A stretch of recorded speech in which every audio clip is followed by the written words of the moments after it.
So good evening to everyone. I appreciate you being here for the meeting of the Equity, Diversity, and Inclusion Committee.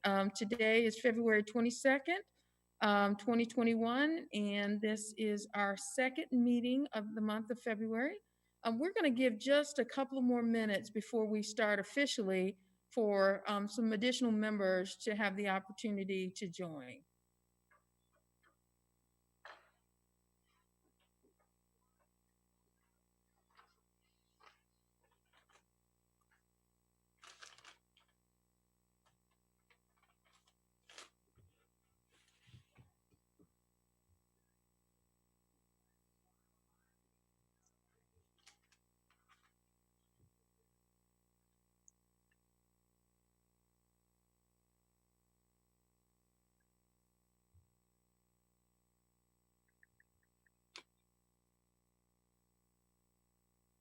Okay, we're going to give about another minute or so to provide folks the opportunity to join the meeting.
All right, Ms. Walker, I think that we have what we would consider a quorum of our group. And so at this time, we'll go ahead and start the meeting. And I'd love to begin with a welcome from our committee chairperson, Ms. Stephanie Walker. Hi, thank you so much. I want to welcome everyone in attendance here to our February 22nd Equity, Diversity, and Inclusion meeting. We've got a lot of good stuff to talk about, so I'm not going to take too much time. I just appreciate everybody coming, everybody contributing, and those of you that watch that do contribute and email and get in touch with ideas, great ideas and information has been very helpful, especially as we talk out these things in a public forum. We'll be able to, get more community involvement. And that is what we love to see and hear. Transparency and accountability is what we aim for. And I really hope that we keep doing that. And thanks to Dr. Smith, we have really gotten ahead of aligning our goals and really kind of concentrating what we think we can work on and bring to action. Like I say, that's what school board members are here for. I'm more of a lead but to the side or behind, because I believe you guys are doing most of the great work. So with that being said, I would love to hear if anybody wants to talk about anything, has any announcements or anything that they want to bring out to the public. This is a good opportunity to do that. One thing that I would just like to mention first off is I'm very proud of our community. We came together and we saved a very old Wilmington institution. It was the Wilmington Journal. There was a telethon last week, and everybody that contributed really put their heart and soul and mind into saving this institution. It was a really good thing that was done for the community because it's got a very, very long history here. And I wanted to just say out in public, I'm proud of our community for that. So if anybody has anything else they want to talk about, this is a great time to do it. Just go ahead and speak. I got two two different pictures and they're not in sync. Okay. Yeah, I got two. I'll know it. Anything else, Hugh? Do you want to add anything, or is anybody else? Well, you and I both, I don't think I knew everybody that was on when they did the Kerry McCormick with Judge Courtney with the Wake Forest situation, which I thought was actually a Good very point. appropriate and timely Yeah. video and program that we can talk about at some point, find out more about it. But it certainly was an eye opener and a good example of what we should be doing. Yeah, that was I was on it not as long as you were, but do you remember what it was called? I know it was Getting the Game, or is that the right .org? Right. Is that yeah. right, you? Baseball coach and one of his students. For those of you who don't know, he baseball coach Walters at Wake Forest recruited a highly big time star black student who got sick immediately after he was recruited and he needed a kidney transplant.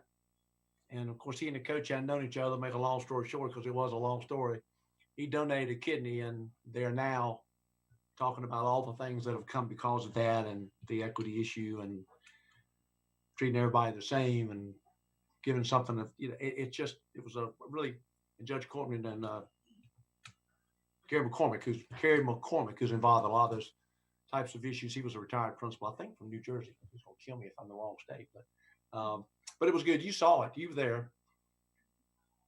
I was. It was good. It's gettingthegame.org. It looks like a good program. So anybody wants to check that out. And if you have any questions, I'm sure I or Hugh can forward your, information to them. Or if you have any questions, we can just refer you to them. So is there anybody else that would like to talk about an event or share any news before we get started? I can share a couple of just announcements, more just information. We had a parent meeting for our middle school, high school equity student groups. And I was not at the meeting, but I did get to see the chat. And it was just extremely rewarding and just inspiring to hear the comments or to read the comments from parents about their excitement in having their students be a part of equity student groups associated with their middle schools and their high schools. And I did speak to the two folks who were facilitating those meetings, Abby Nobles from New Hanover High School and Brian Jones from Murray Middle School, and they both shared with me how incredible and amazing the experience was. And then also, since we last met, we've had equity team training. And just as a reminder, we have 24 of our schools throughout the district that have equity teams that are receiving training from the Equity Collaborative. And then we have 30 equity coaches that are being trained through the Equity Collaborative as well. And it's very, very exciting. I've been able to be a part of those trainings, and I'm learning so much and just making such great connections with our staff who are giving this of their own personal time. We start at the end of the day and we go past 5 o'clock, and it's a very, again, rewarding experience. Wonderful. I have a quick plug to make. Okay. Tomorrow night there's a local historian by the name of Letty Shoemate that is giving a lecture, her second part of the lecture series on the Negro Motorist Green Book. And it's going to be through the Bellamy Mansion Museum. She serves on the board. But it is going to be at 4 o'clock tomorrow, and you can find more information at the Bellamy Mansion Museum website. They also have a Facebook as well that you can get the link. It's going to be virtual, so it'll be through Zoom. Great. Dennis would love having their weekly food drive on Lenny down on Orange Street. If you get a chance to go by, Google it. It has different hours, but usually it's, I think, 8 to 10, and then it comes back. Great. Okay. All right. If there's anybody else, if there's no one else, we'll go to the next item on the agenda. This is the minutes. Yeah.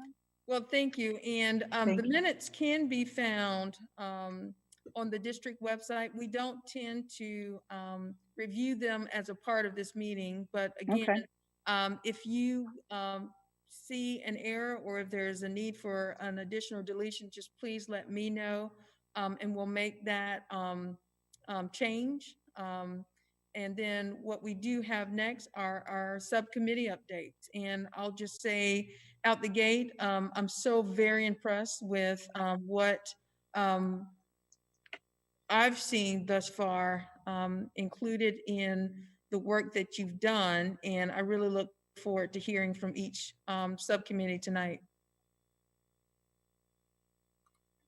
Okay. So what I'm going to do is stop sharing my screen for a second, and we'll go to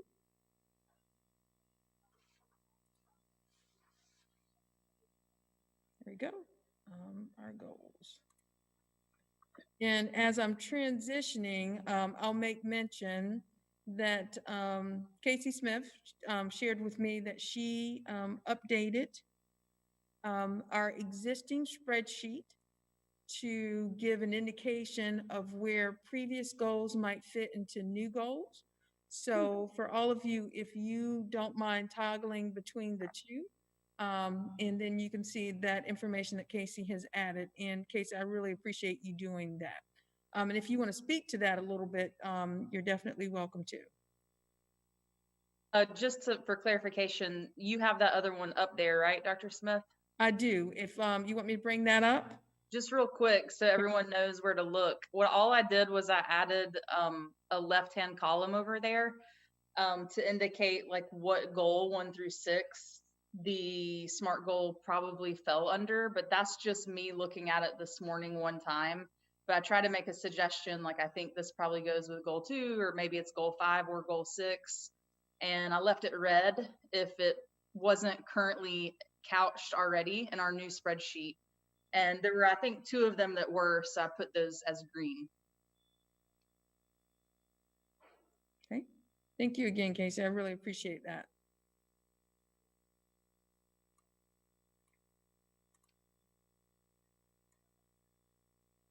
All right. So here we have just on our front page, our goals listed again, and we have our strategies, short, mid, long-term metrics, and our outcomes. And I'm going to talk a little bit about a way that we can think about these goals to keep that forward momentum. But what we'd like to do now is to give just time and space for each group to talk about their strategies, and we can either do it from this page or we can do it from their individual page and where they are. And then also you can add your notes for the month of February around the work that you've done, which I think some groups have already done. So specifically, this is what they're looking to do in February through March. So again, love to give some time and space for that. And I don't think we have to necessarily go in order, but just tell me where you prefer to talk from, and that's where we'll begin.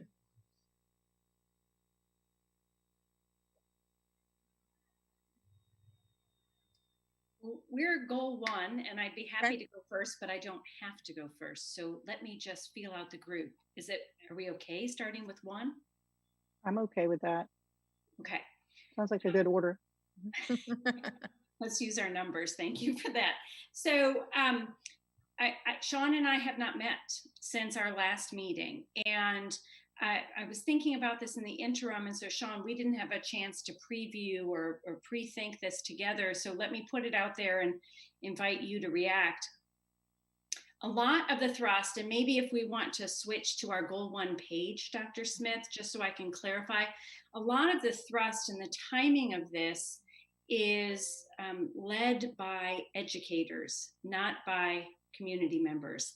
And there's a reason for that. The reason had a lot to do with the discussion we had in early January about this work, that this is work as community members we would want to support the school district in doing, but the central the core of the work is really located in educator expertise.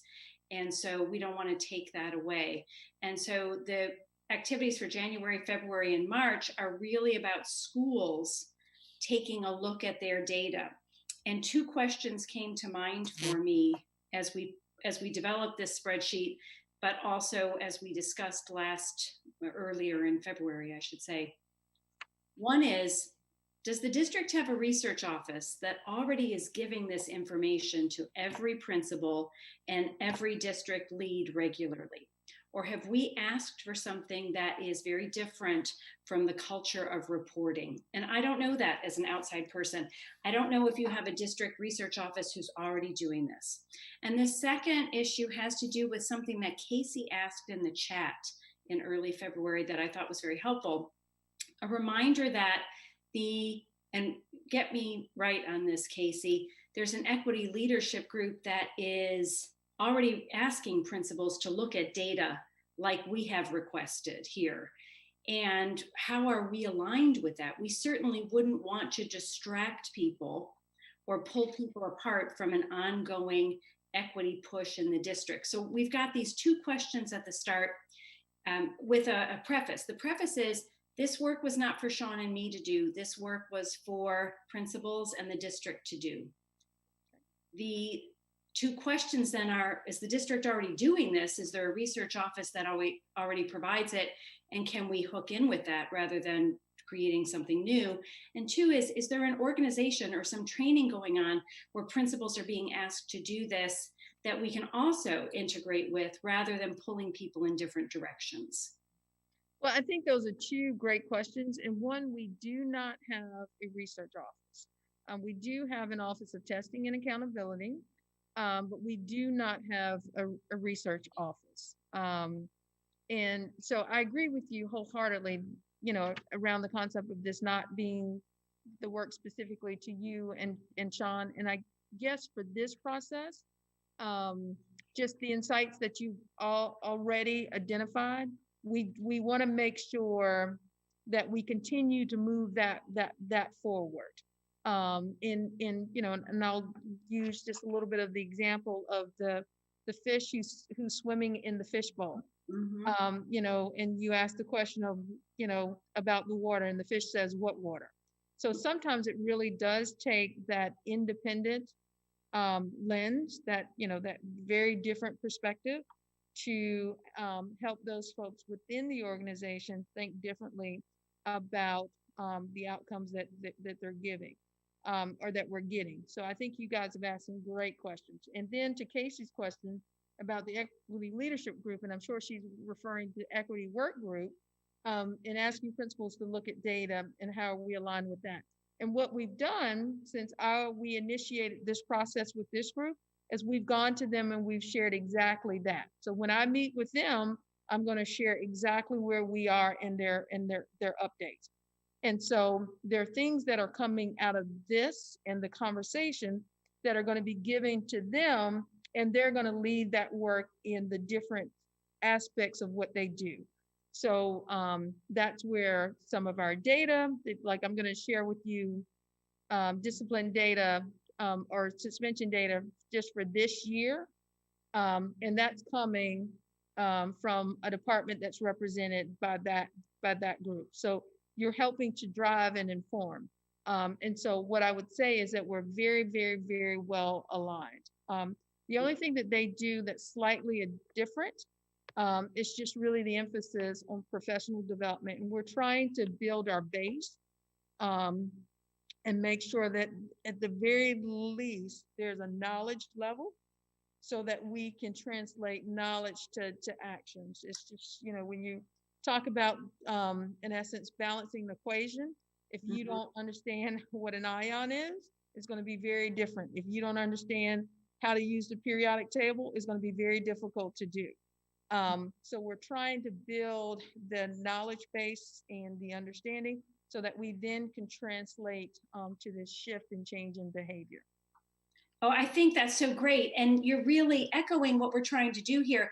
One is collectively, we have to see the current system, right? So collectively, teachers, principals, board members, invested community stakeholders need to see the data. And I think that Mr. McManus brought up on the last call, I had suggested annually. He said, no, more frequently than annually. Okay, thumbs up from me on that. I think it's great. Then, after we see the system, its current status, we can begin to identify points based on our evidence of what's actually happening right now, of what we want to improve. And the thing is, other people, Sean did a great job of this, and others, when we talked about the call from the community to deal with segregation in our schools and racial and poverty composition. One of the problems or sources of resistance we'll get is when we're not all looking at the same starting system, right? We've got to look at the same thing together. From there, we can identify what we want to change. And after that, we can begin to ramp up the change. And so that's what's embedded here. We don't just go at looking at data. We then move to identifying things we want to change based on our community understanding and sense making of the data, and a continuous quality improvement process to make those changes. For me, one of the main concerns I have is we don't have a district research office. So creating these spreadsheets where everybody can look at the starting situation together is really hard. And I'm just reminded that school boards are incredibly powerful in many ways. And one way that a school board is powerful is that it sets policy for the district. And a policy can dictate that the superintendent create a research office. And a policy can dictate that the superintendent provide an annual state of the schools report so that communities can look at their data together. But school board members are the only people in this community who can actually create those policies to drive the actions.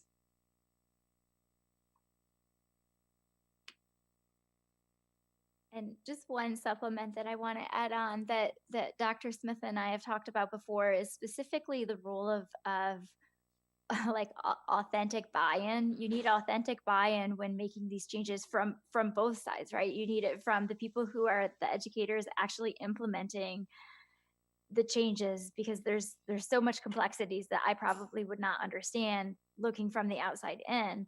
But then you need authentic buy-in from the community as well, and that can be tricky. Influencing that can be a lot harder, but once you get that, I think you can really accelerate the rate of change and just moving the needle in the right direction. And so I think part of our idea with that kind of the culture and community piece was how to help influence and affect that change.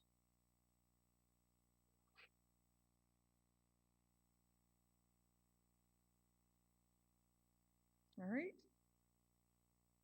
Questions, comments, thoughts? What does CQI mean?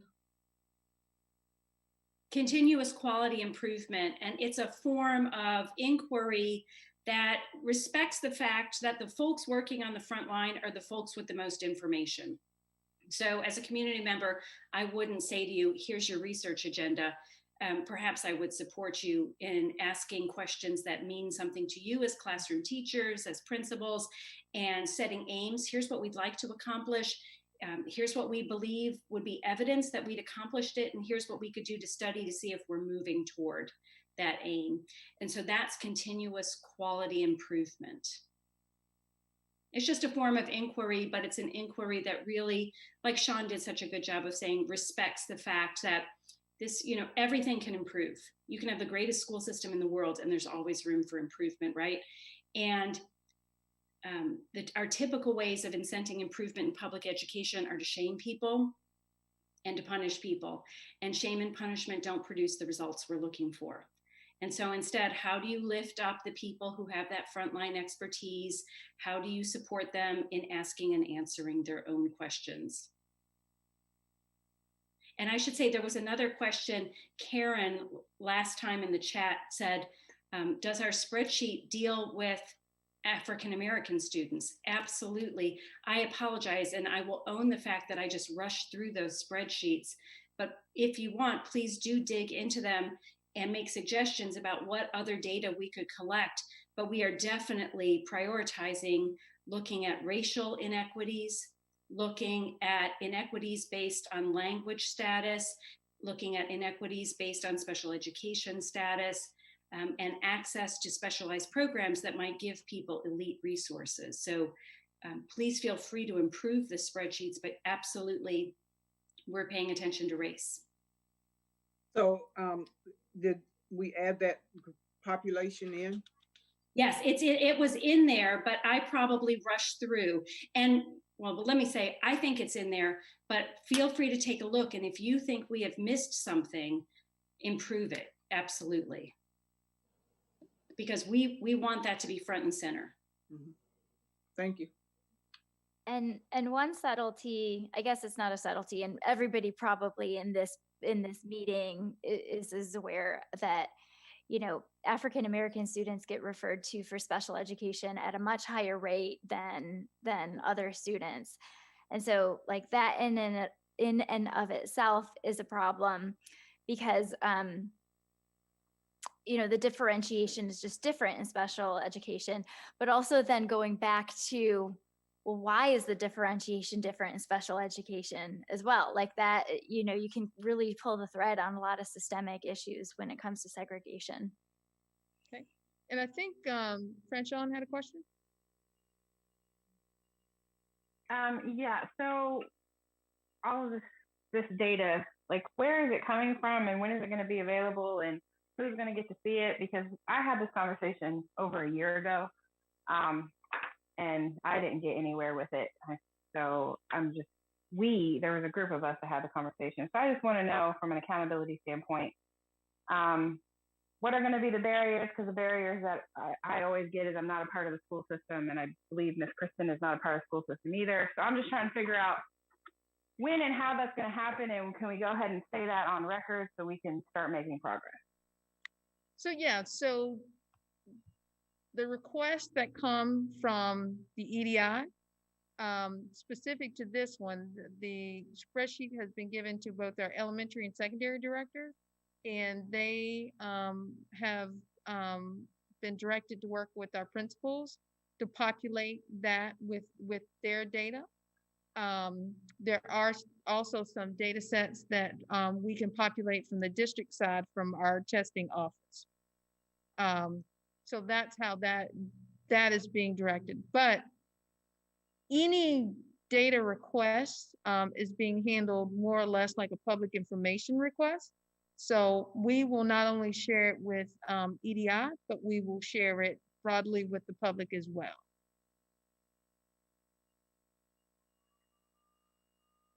Can I offer a thought Oh, definitely. on this particular goal?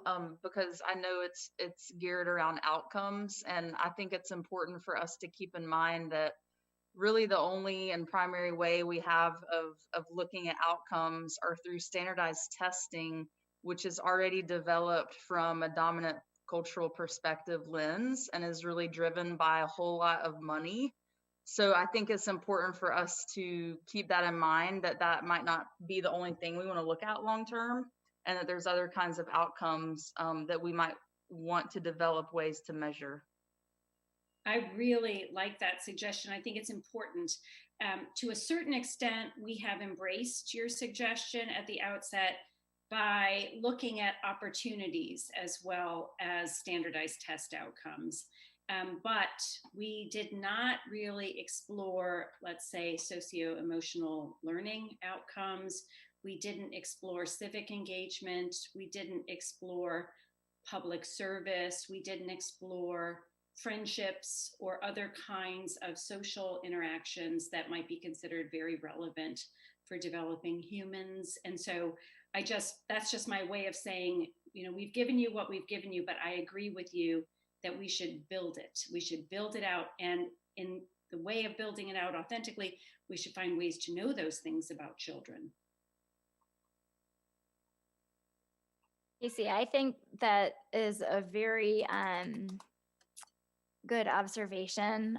You know, I have a son who is 9 with an intellectual disability, and children with intellectual disabilities underperform on standardized testing for all sorts of reasons that aren't really related to their ability to learn things. It's related more to their ability to display knowledge in a quick enough time frame, or with their fine motor skills or speech impediments. So I think that's a very important distinction to note. Thank you.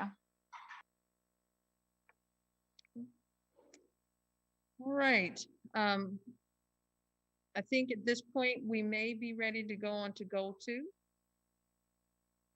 And what I would say is, for our folks working on goal 1, just reflecting back on your comments, suggestions or ideas you have to move this work forward, if you could kind of capture those for us so that we make sure that we are not stalling in any of this.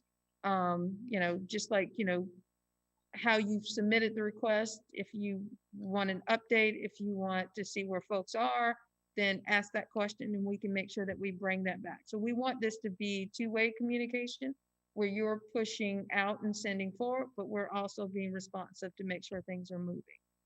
All right, for goal 2, if that group wants to start, and we can start from this page or from the original goal page.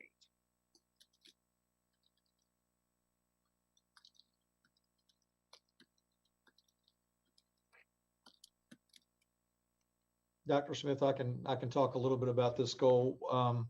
One of the things that I think we need to kind of have some resolution on this goal is I don't know that we have a chairperson for this particular committee yet. So I think that's something that we need to nail down.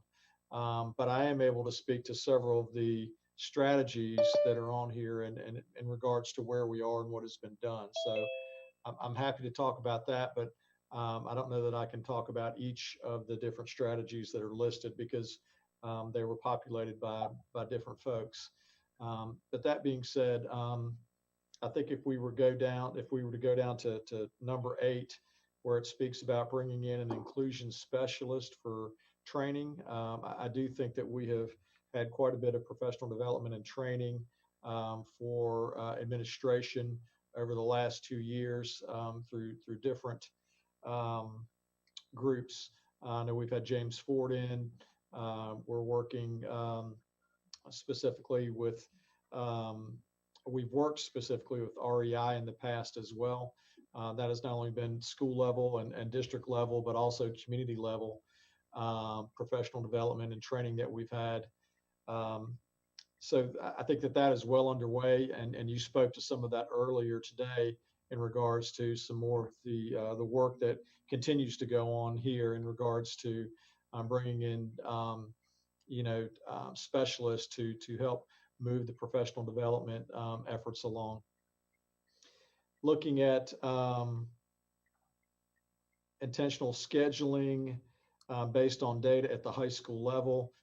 We have had discussions with principals, and we have that ongoing discussion with them, but I'm also scheduled to meet with them later this week.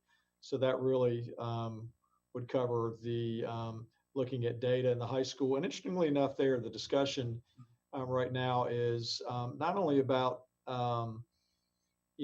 diversity in our honors courses, but also really taking a look at what we need to do post-pandemic to support students as they have missed a lot of opportunity and a lot of schooling, and just talking about what that looks like as we start next year. So that has been an additional discussion that has happened at the secondary level.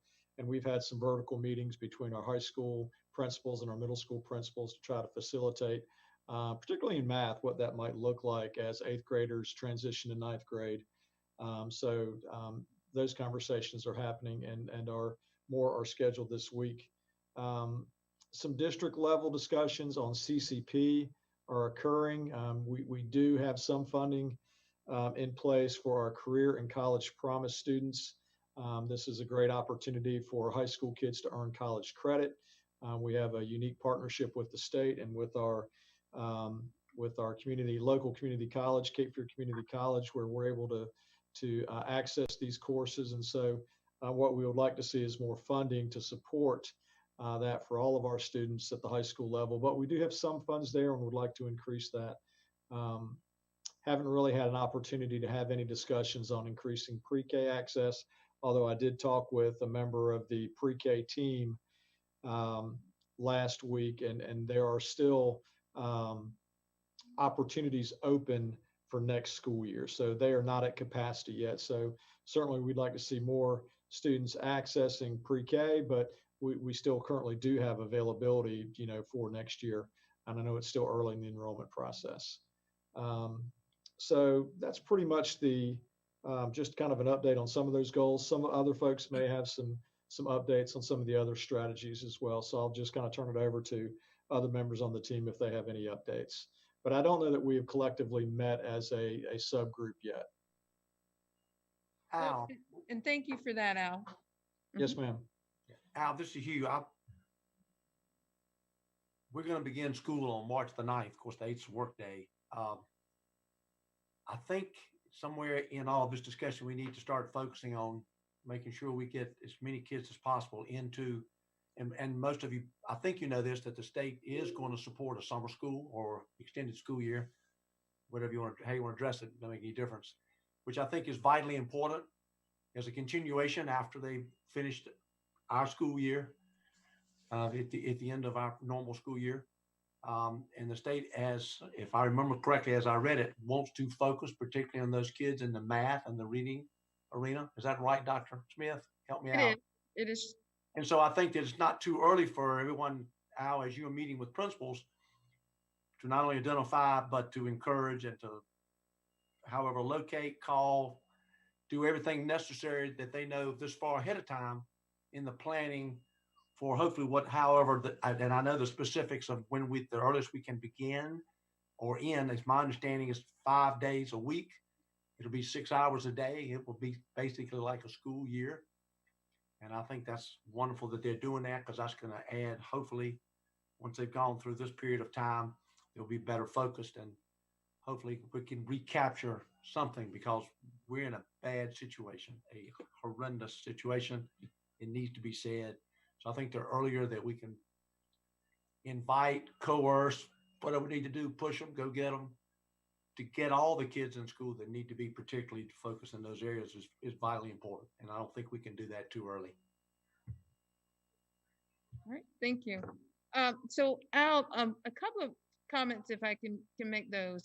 Just kind of toggling back to this screen for goal 2, you've identified some of your strategies as midterm, short-term, long-term.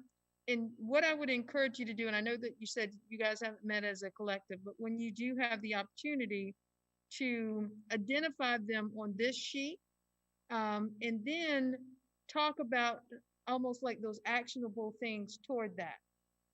Because I know you spoke about a lot of things that we've done in the past and things that we have intentions around. But if we could kind of narrow down and focus specifically on practices related to what we're working toward or what we want to see during the month of February, during the month of March. And in here, also going back to this original, looking at what we've identified for each of these as the metric in the desired outcome. So making that connection, because we want to not only just have action, but we want to have that motion. We want to make sure that it's that forward motion, just within the goals.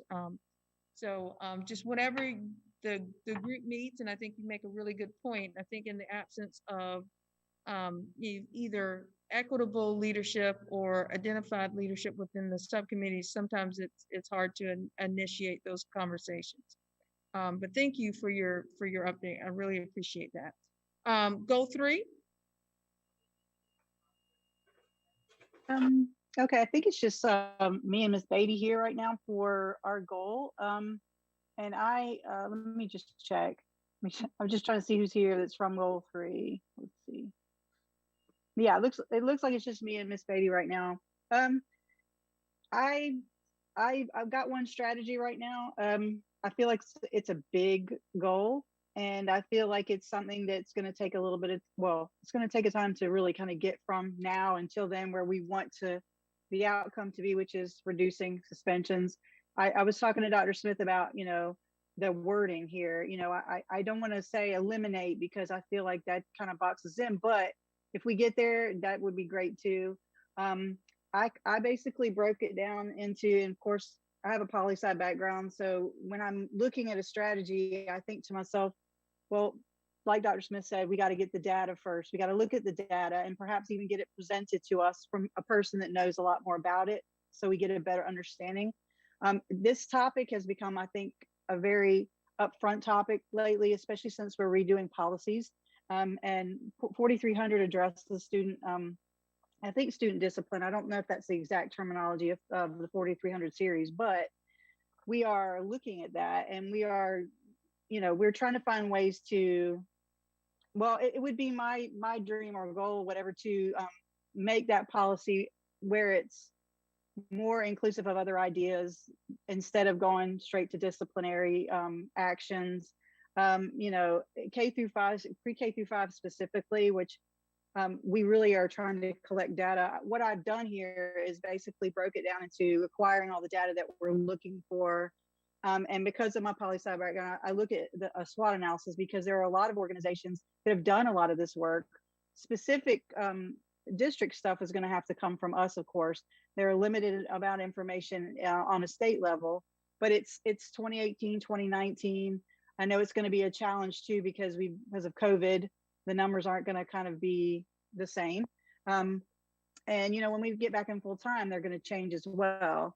But it's my hope that we can analyze the data, and I know Dr. Smith has some of that coming up.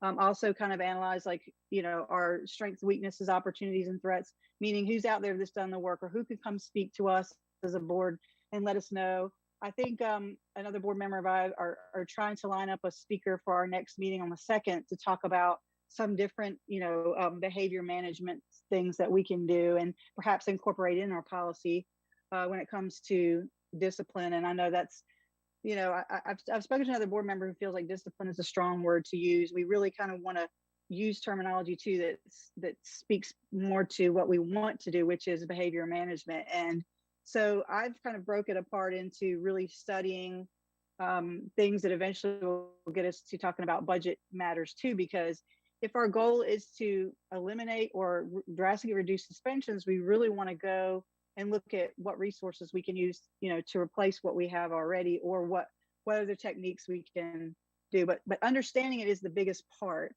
And I've got, evaluation of adding additional and trauma-informed services. And we're in budget season, so keeping that in mind when we talk about changing things or doing different things, we got to really look at what it would cost as well. And that means evaluating the SRO program. How well is that working in our elementary schools? Is there better ways that we can do discipline, or are there better ways to do discipline or behavior management, and how we can incorporate that into a policy change? So that's kind of what I put. It probably can be done better and it may change. But this is my goal for this strategy. There are other strategies that we can add, but we have not met as a group. I think I've emailed the group, and Mrs. Beatty, I think she answered me, and her suggestion, she can speak for herself, but talked about, looking at suspensions throughout, K through 12, which is a really good idea. I know the push right now is focused on K through 5. So I firmly believe if we can change things early on, it'll probably reflect that later on in school, in child's school career. And I know there's other things we can put under this equitable treatment. I feel like this is such a big goal, and I'll be happy to add other things as long as we can, manage to do it. And Ms. Beatty, I don't know, you suggested also, I don't know that it fits under this, but I think you also looking at the hiring of African American teachers go on a different goal, but I don't know what people think about that. Maybe we can get some suggestions here. What was that? I missed that. You were breaking up a little bit. sorry, when we, I know you emailed me, you were talking about the goal of hiring more African-American teachers. I Mhm. think that's what you said to me on email. And I'm not sure if Oh, it fits under this goal, but we can, yeah. You go oh, ahead. You tell me okay. what you Not, think. yeah, not last night, but a different time. Yeah, Okay. I know we talked about that at one point. When we first Was he started, gonna try to get it out, or he gave up? He was just like, before look, we re- bro. I was like, bro, why I'm are you sorry, using Mr. Adams. tool? Like these are, and he said,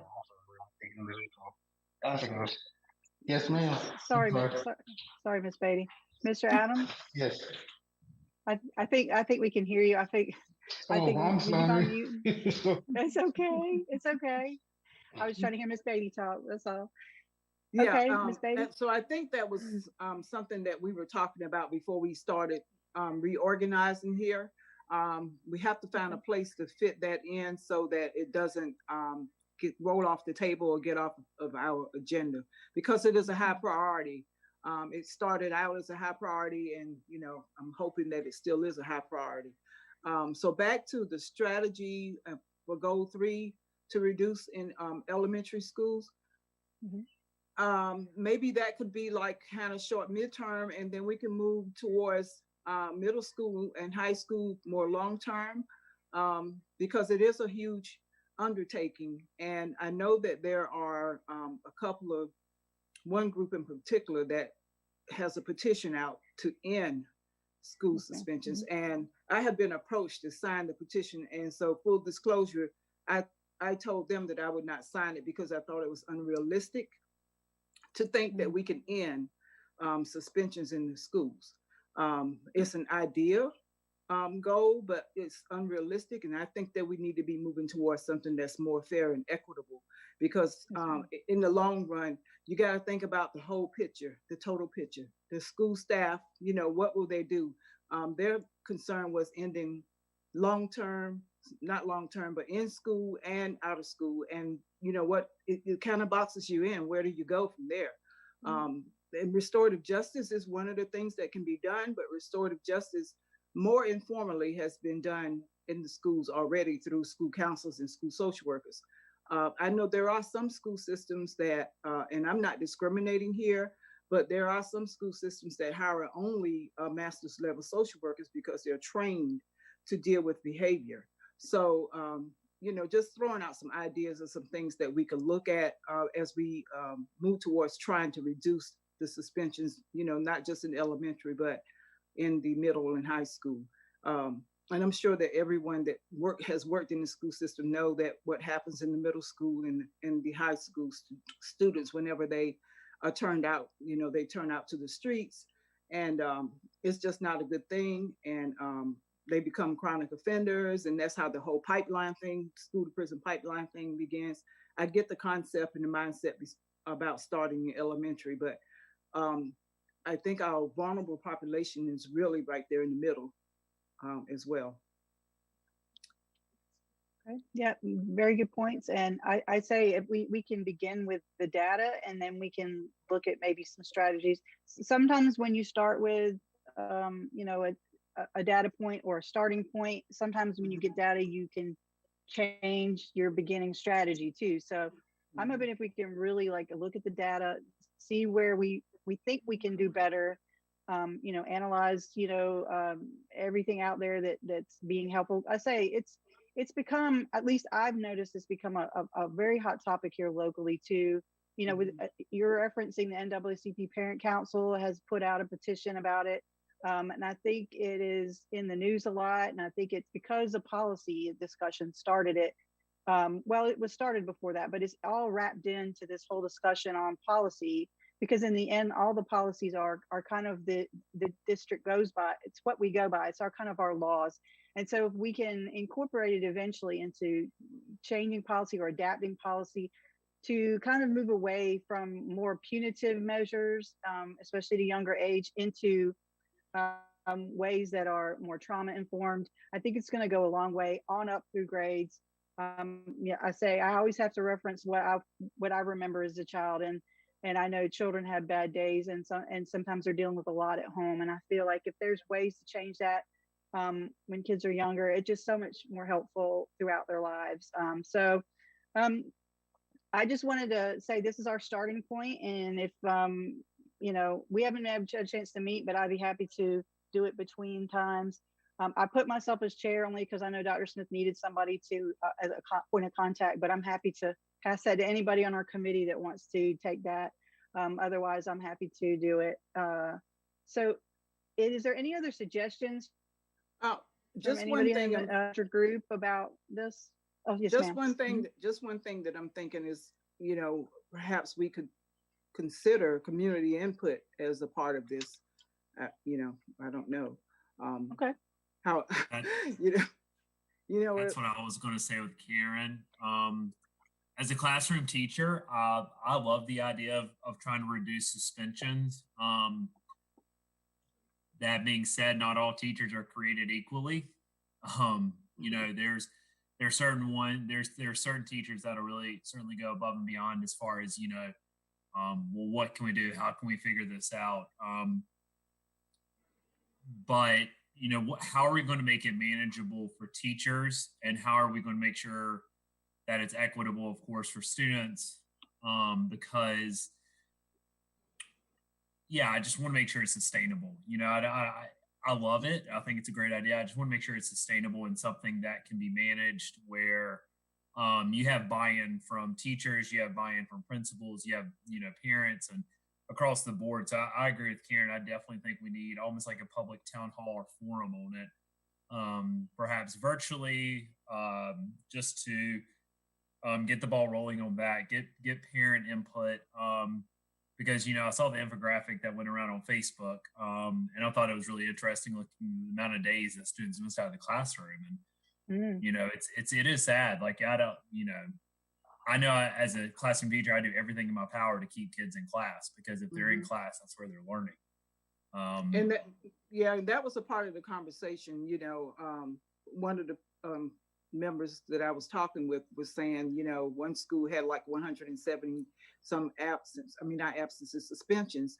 And I said, you can also flip that around. And if you end up ending the suspensions in elementary school, then you could also have half of the teacher staff being absent, because you back them in the corner. You don't give them any option.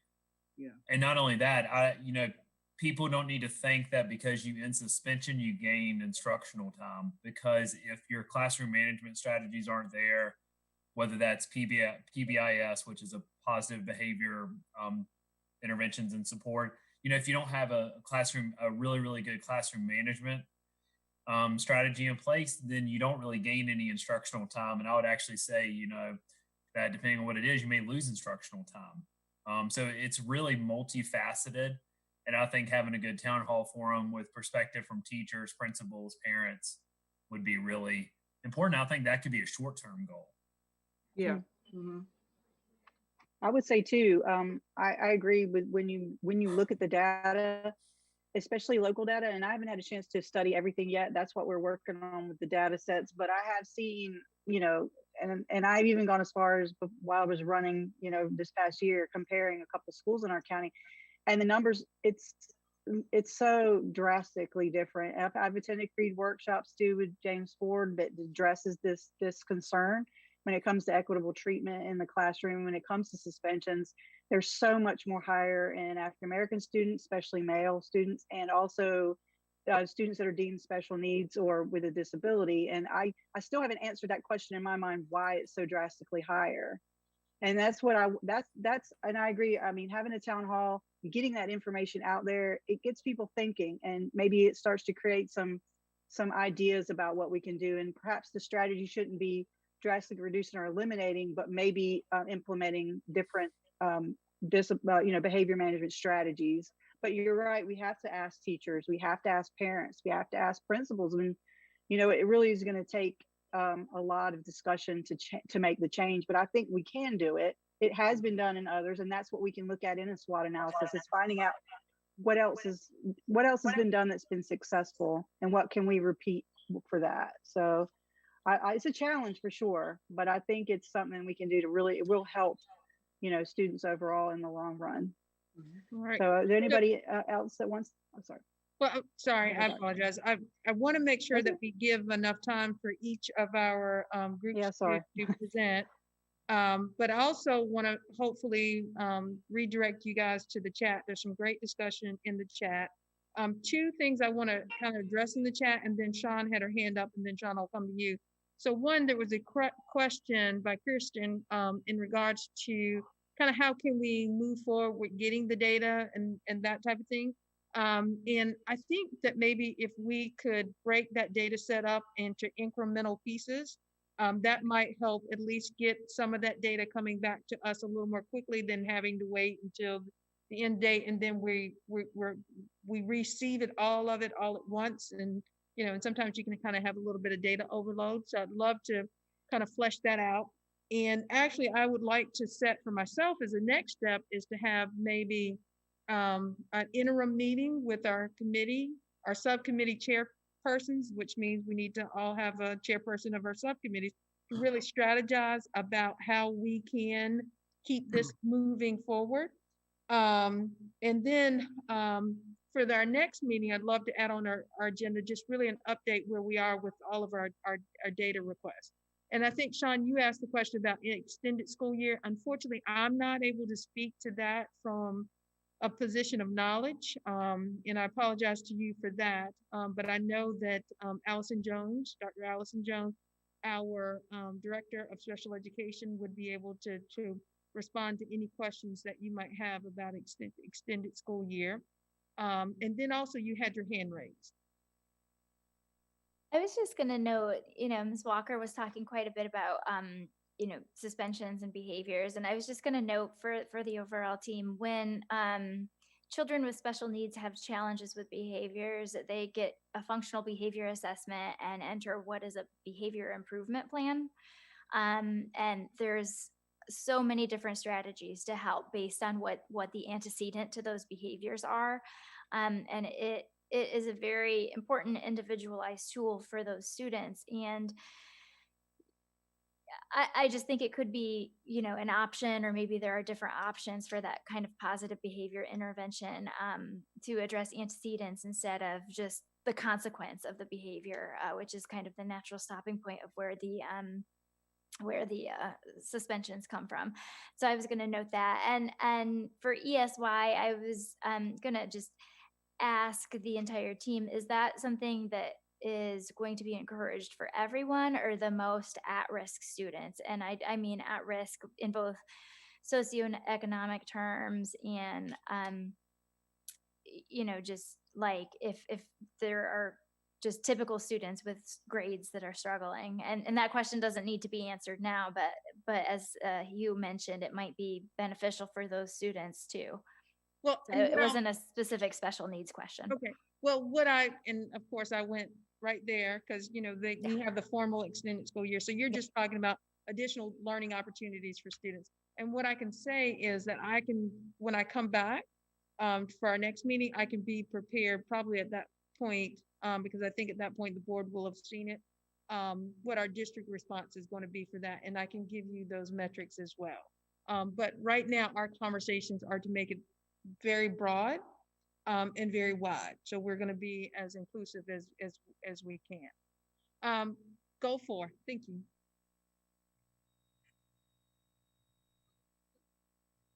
Good evening, everybody. Lena and I are both going to talk a little bit about Goal 4. She's our new chairperson. Thanks, Lena. And there's two things, if you could scroll down to the bottom, Dr. Smith. Just, I'm not sure where to kind of put those in the spreadsheet because they've already happened, but not losing traction as been described by several others. So there were some recommendations we made from the Student Demographic Task Force, and that came out of the first two goals that you'll find in the EDI SMART goals from the old set of goals. One was about ensuring enrollment at choice schools is reflective of the diversity of our community. And the second one was ensuring Head Start and pre-K program site assignment is reflective of the diversity and demographics of accepted students. So the Student Demographic Task Force, which is no longer in existence due to reorganizing, did push forward 2 sets of recommendations for those goals after meeting. And so I think following up on those to see, how those recommendations are processed as they're received and reviewed would be really important. And then we added Lena added some focuses in there too, but the one thing that we have done recently, Lena and I actually just partnered with Caress Clegg and Dion Sturdivant and taped a recording of Diversity Matters. And we were explaining to families and the community our efforts to diversify enrollment and staffing at the schools, as well as kind of what the different programs focus on at our 3 sites. So Lena will talk about the rest. Thank you, Rachel. If you can go back up, Dr. Smith, please, so I can talk. We have like a lot of ideas. As I said before, we were kind of putting together all the possible things that we can do.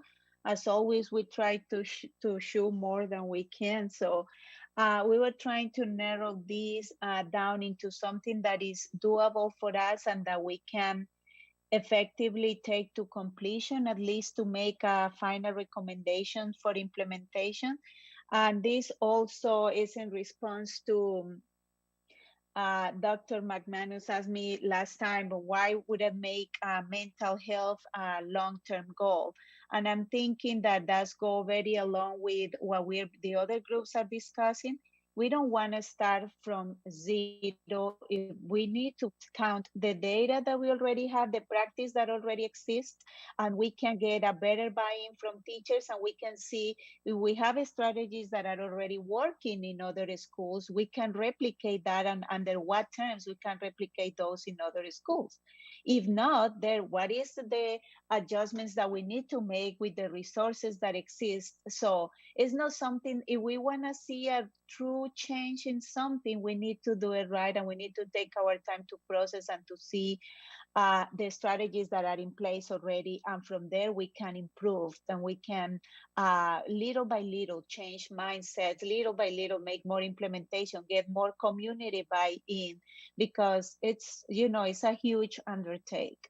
So if we want to focus on the first goal, that is ensure equitable access to mental health across the school setting, the first thing that we were thinking on doing is always determine current practices for the identification of needs, the initial support that the students have in the classroom. And this is only focused again on a school setting.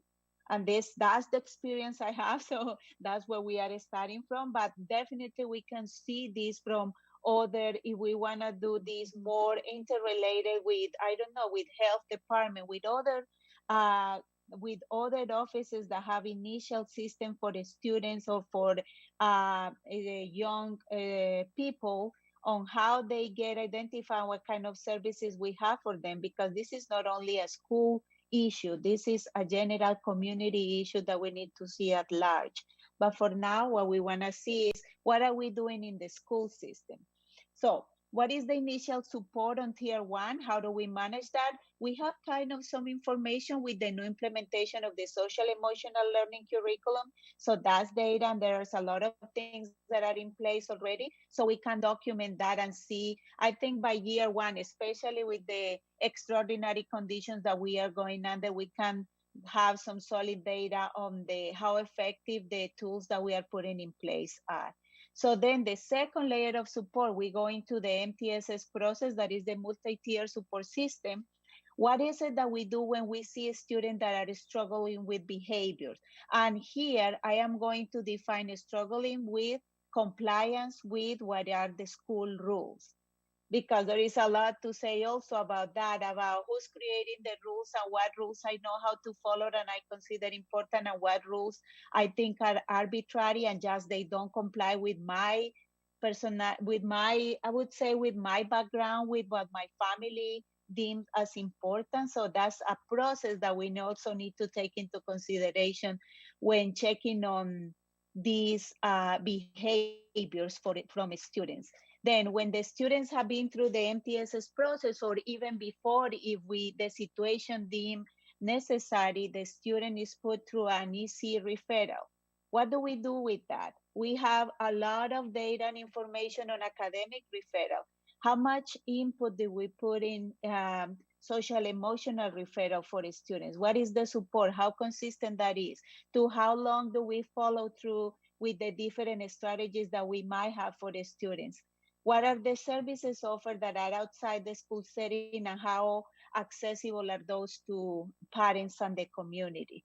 So that would be like the initial assessment, the initial research.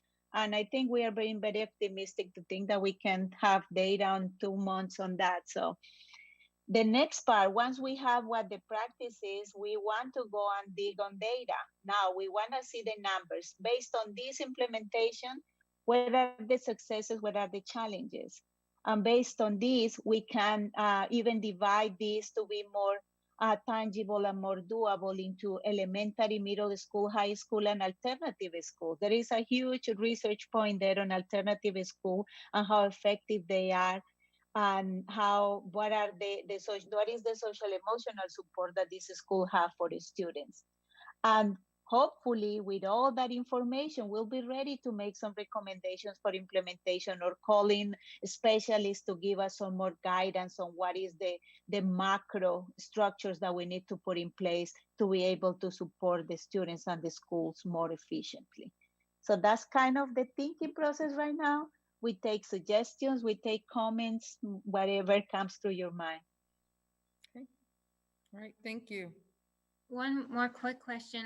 Are we allowed to recruit other people to join this? Just me and Lena together, we will try to conquer, but we need, I think, some more help to take all this on. Are we allowed to reach out to equity work group members or community members or other district employees to join the group? Or is this really isolated to this committee? So from my perspective, and definitely folks in the committee speak to this. So we can't invite other folks to be a part of EDI, but I think we definitely can engage with others to help us work to achieve our goals and implement our strategies. Because just like, I'm reaching out to our testing director to support schools. I'm reaching out to our elementary and secondary director, although our secondary director is a member of the group, just simply, by way of his position, but I'm reaching support to work on this work as well. So we definitely can engage others in the work, but they just would not be an official member of the EDI committee because there's a process by which we nominate and select folks for that. But again, that's a process we establish. If we want to change that process, we surely can. And I was thinking that if we want to see some true data coming from this, we need to reach out to the school counselors. We need to reach out to people that is more involved with these specific processes. So it makes sense to go to them. I don't know in what capacity, but I think they are excellent sources of information that we can get involved in this process. Okay, wonderful. So we've got goal 5 up next.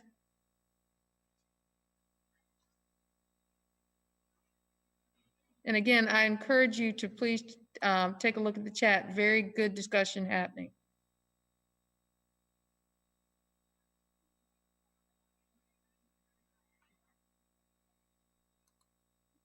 Is Clarice on? Clarice on?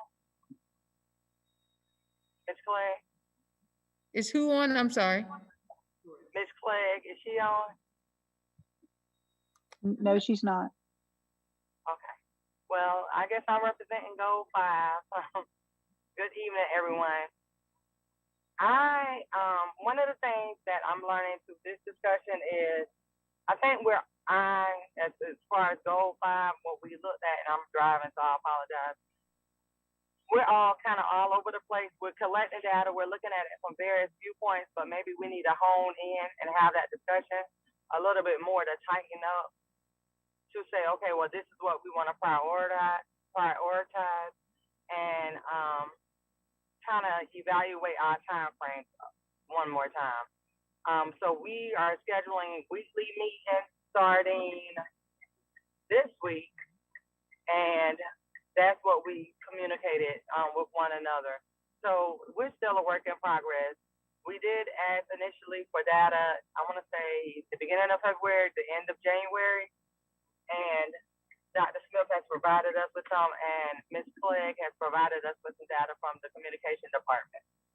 But I think just based on the conversation, especially around restorative practices, I like what Ms. Beatty was talking about, looking at the data.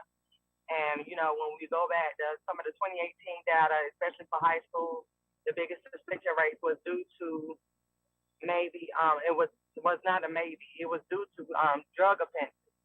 And so when we're looking at these possible services or supports that we provide for those suspensions or to lower them, then maybe that's something else that we just have to go into and start digging a little bit deeper into our data before we come up with our goal and what we want our outcome to be.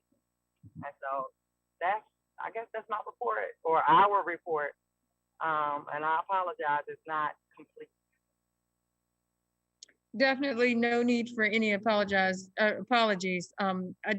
really appreciate the work that everyone has given into this. I know that this is, for some of it, we're probably a lot more comfortable with it, but for others of us, I think it is very different. And I think there also, again, great discussion in the chat. I think Kirsten has asked a great question. I don't want to answer it from my perspective. I'd love to have others respond to that in terms of, you know, what question that Rachel broached. But, you know, I just really appreciate the time, energy, and effort bringing this to the forefront, and just the commitment to moving this forward. And also, Ms. Beatty asked a great question about looking at the hiring of minority teachers. And from my perspective, I think it could fit in several places. I just think that one group probably wants to own it, but there could be multiple strategies across different areas that are working to support that as well. I think we're down to goal 6. Dr. Smith, can I share one thing? Sure. Related to goal 5, just for Kamika and Caress and whoever else is on board to think about in terms of resource distribution, and what does that mean on a school level, especially when we already know that our schools are currently segregated. What does it mean to to distribute resources in an equitable way? So just thinking about that beyond just how we're getting information out, but also like what actual resources are available. And in places where we already identify that we're underperforming, then we know that they are going to need more resources than, across the district somewhere else. So just something to think about as you guys continue thinking about strategies. Yeah, and it was that Casey. Yes. I apologize. Okay. And so that's one of the things that is, and yes, this work is hard, and it is because it feels like everyone is kind of working on the same goal, but we're looking at it through different, everyone is working on the same action, but we're looking at it through different lenses. And so I think the overlap, where we're seeing overlap as groups, because just like Lena, I apologize, I forgot who else was in your group, like where there's some support, like if we're working on basically the same goal, or where we're looking at equitable resources and we're not looking at it from the classroom, because Ms. Clegg is looking at it from communication, I'm looking at it from what practices can take place within the classroom setting, and we're looking at equity and partnerships and opportunities and experiences for these students. And so it takes it takes the work and the conversation to happen, but it feels like sometimes we're at a standstill when it comes to the action taking place. And so it is where we see overlap. If anybody wants to give insight, if that can be a better thing for us to look at, to where the goals are almost the same and the outcomes, then that way it's not like we're working double on something and having the same outcome.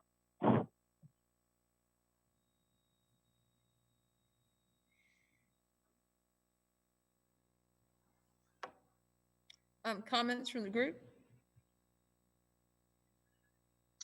I agree with that. I feel like I think there was goal number 4 where we were talking about processes for referrals and things like that. I think that might overlap a little bit with behavior management students. So it would be natural to kind of to talk to each other when we think we have data that we can share with each other. So that's my comment. All right, thank you for that, Casey, and thank you, Kamika, for your responses as well. Goal 6. Okay, I'll try to be quick because I know, we want to give a little time for questions and wrap up. So I added 3 goals.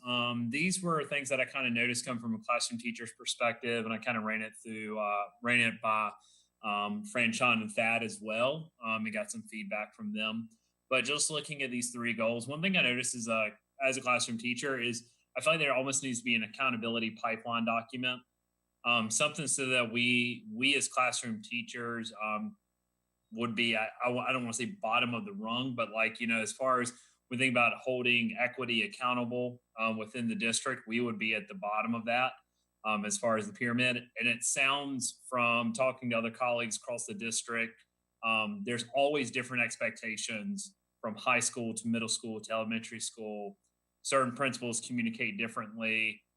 Some things seem required, some things don't seem required, some things seem like a request when really it's more of like you need to do this.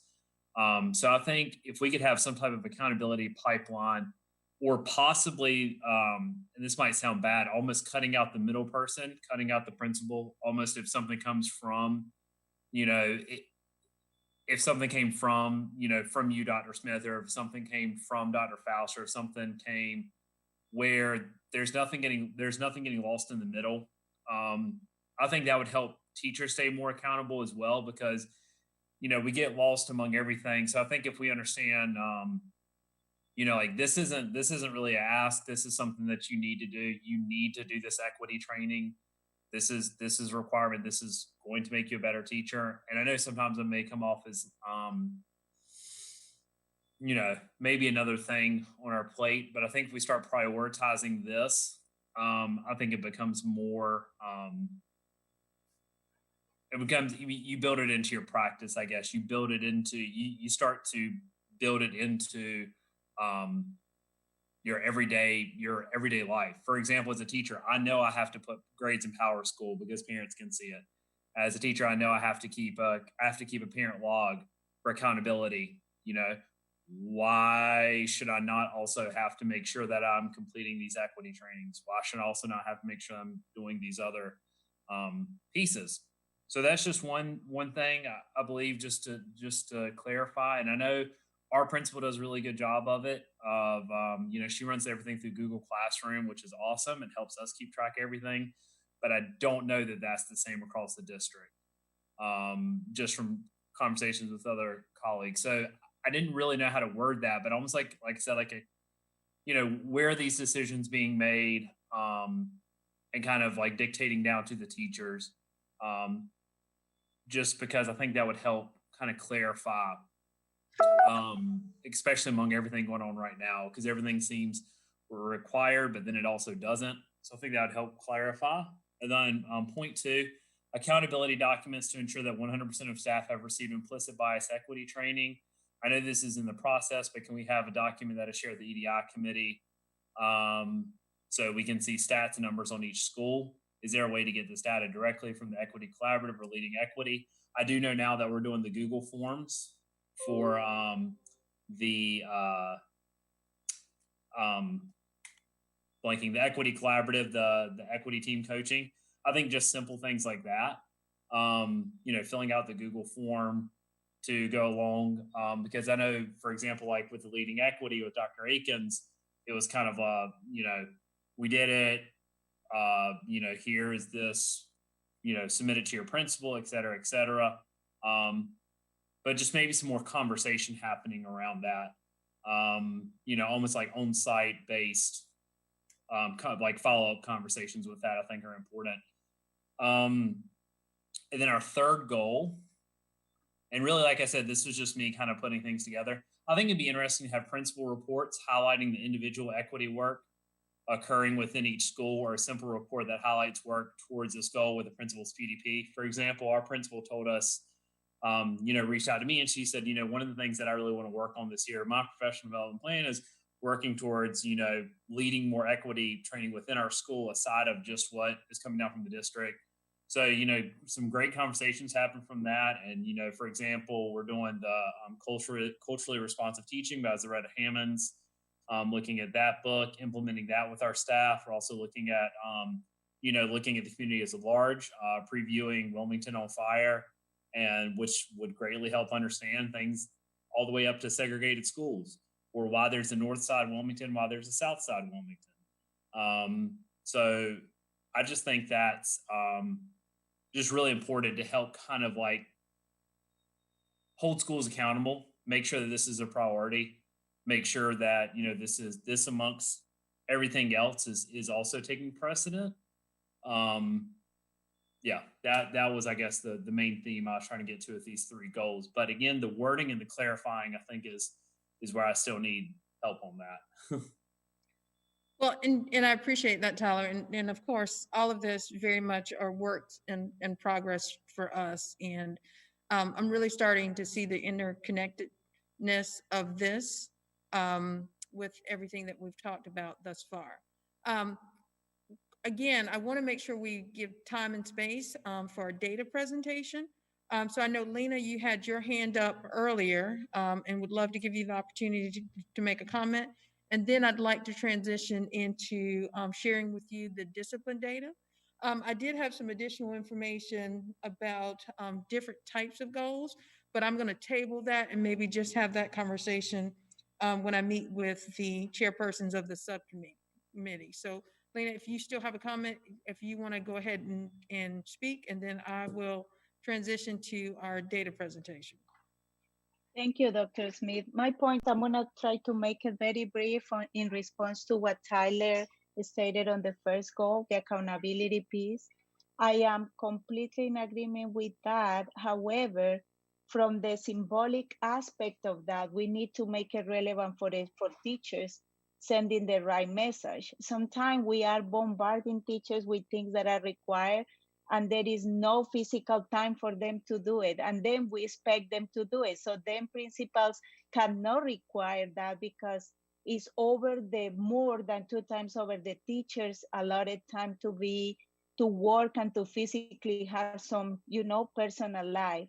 So when we are sending these big initiatives that we all need, we all know that are necessary, how are we gonna make it how are we going to come up with some ideas to either motivate teachers to do it? And silly incentives are a great thing that works for teachers. And other things, if we can designate more, I don't know, early release time, or giving substitute teachers for some weeks for the teachers have the time to do the training or the thing, something that send a message that it is so important that we're going to provide the best conditions for you to do it. So that would definitely help, and definitely would see the teachers implicitly see the importance that the district or the administration is putting onto making that accessible for teachers. Agreed 100%, Lena, because, I think when everything's a priority, nothing is. If you continue to tell teachers, hey, you have to get this done, you have to get this done, you have to get this done, you have to get this done, well, at some point, something's not going to get done. So I think if we start really prioritizing equity and the lens we look at it through, and it's a long-term dividends that we're going to have to look at. We're not going to see a lot, and we won't necessarily see a lot of short-term gains. But I think as we look at equity work in the 3 to 5 year time frame, everything else starts to fall into place. Instruction gets better, discipline data gets better. Yeah, so I agree 100%, Lena. All right. Thank you both for those comments. And again, I'll redirect you to the chat. Just incredible discussion happening there. I want to present to you a very brief data set. And of course, by no means is this complete. And then also, we understand that this data set is coming out of atypical conditions because, of course, our students aren't with us as they have been in the past. So I'll just place the items on the screen and give you a chance to reflect, and then we'll go through it fairly quickly and then have a minute or two for some discussion on the back end.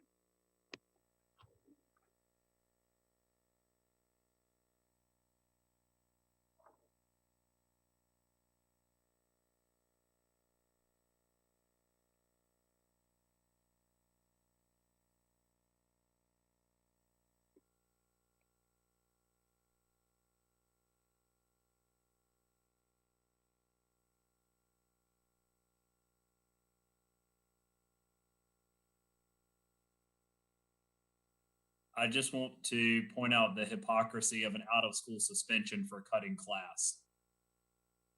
I'm just going to go ahead and say that right now. Don't. And the worst part is policy in many school districts. I will ask them to come Saturday and Sunday for a couple of weeks to see what that is. Tyler, you're so right. Will we get to see this data in the email or? So this will be made publicly available on the EDI site because we'll attach it to the agenda. Okay. Yes, I just have a quick question about policy. We no longer have zero tolerance policies in North Carolina, right? That is correct. Okay, got it.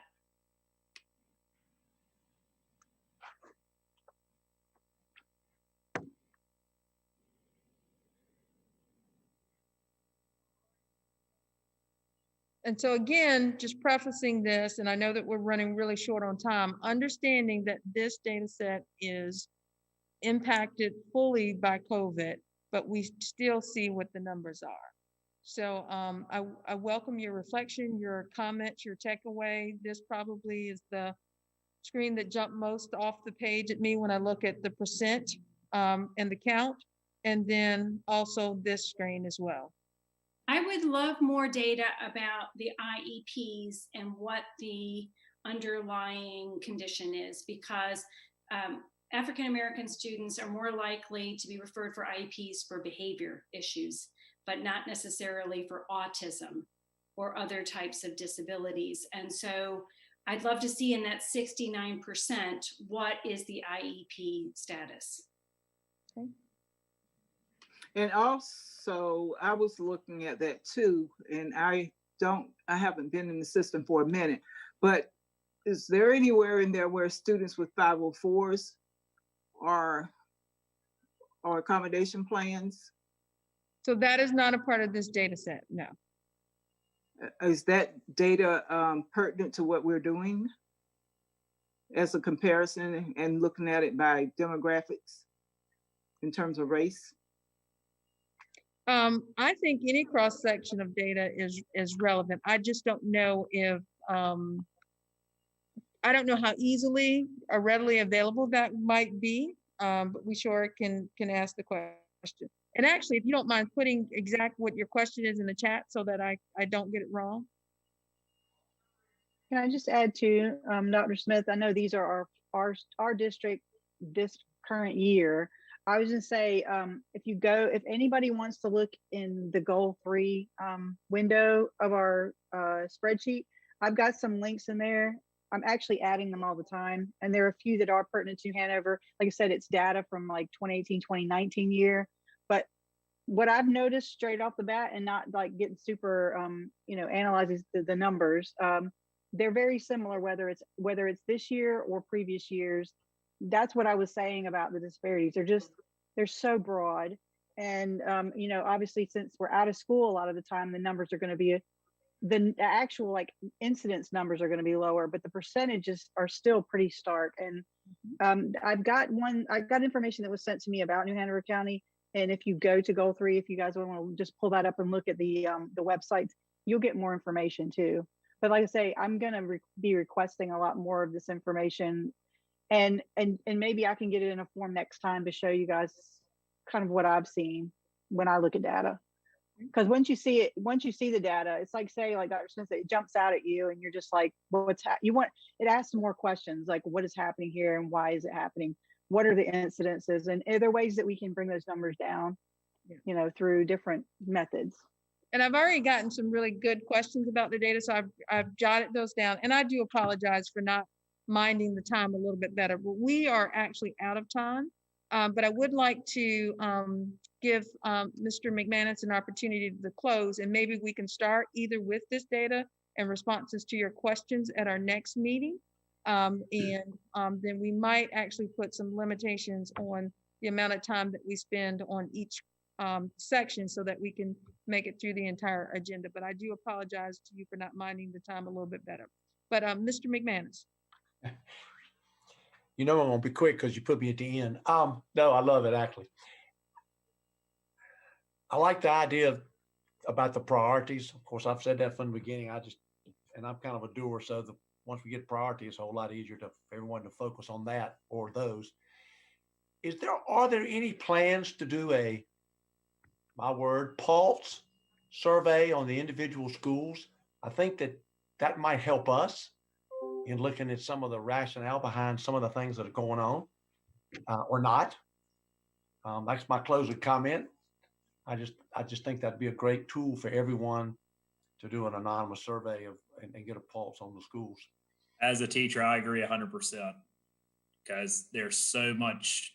Yeah, every school's different. And you really pushed my button even more than I was already having to push myself when you said that the discrepancy in how things are handled is so, and I'm not trying to put words back into your mouth, but it seems so different in every different school, whether it's important or not, the way it's perceived, the way it's projected, or the expectations for one or more. So that's why I just feel like that might help us in growing and improving, and both the EDI also and for everyone concerned at the school.